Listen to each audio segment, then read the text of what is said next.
ധാരാളം പേര് അതിൽ വിഷമിച്ച് കഴിയുന്നുണ്ട്.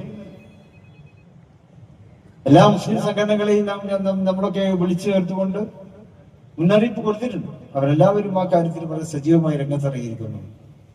നിങ്ങളും ആ കാര്യത്തിൽ ശ്രദ്ധിക്കണം. നമ്മുടെ പ്രവാസികളായ പലർക്കും വോട്ടുകൾ നഷ്ടപ്പെട്ടിട്ടുണ്ടാവും. അതൊക്കെ ശ്രദ്ധിച്ചുകൊണ്ട് അവർക്ക് വോട്ട് ഉണ്ടാക്കുന്നതിന് വേണ്ടി, കാരണം വോട്ട് അവകാശം പാസ്പോർട്ടിനേക്കാളും വലുത് നമ്മളെ ഇലക്ട്രൽ കാർഡായിട്ട് മാറുകയാണ്. ഇലക്ട്രൽ കാർഡ് പേരില്ലെങ്കിൽ കുറച്ച് കഴിഞ്ഞാൽ പാസ്പോർട്ട് കൊണ്ടെല്ലാം പറയും.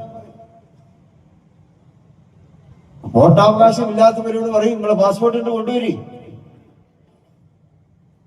ആ പാസ്പോർട്ട് അവരോട് വാങ്ങി വെക്കും എന്നുള്ളതാണ് അവസ്ഥ. അപ്പൊ അത് ഇല്ലാതാക്കുന്നതിന് വേണ്ടി, വോട്ടർ പട്ടികയിൽ എങ്ങനെയെങ്കിലും പേരുണ്ടാക്കുന്നതിന് വേണ്ടി ഇപ്പൊ എല്ലായിടത്തും സജീവമാണ്.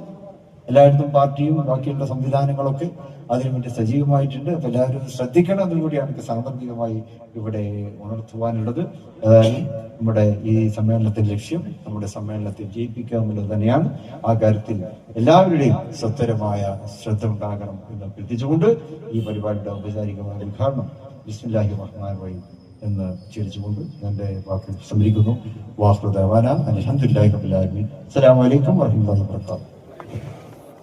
സമസ്ത കേരള ജമിയത്തുൽ ഉലമയുടെ 100ാം വാർഷികത്തിന്റെ വിളിനാദമുയർത്തുന്ന ഈ സംഗമത്തിൽ കാസർഗോഡ് കുനിയയുടെ ചാരത്തിൽ നിന്നാണ് ഈ നഗരിയുടെ വേദിയുടെ ധന്യനായ അതിഥി എത്തിച്ചേർന്നിരിക്കുന്നത്.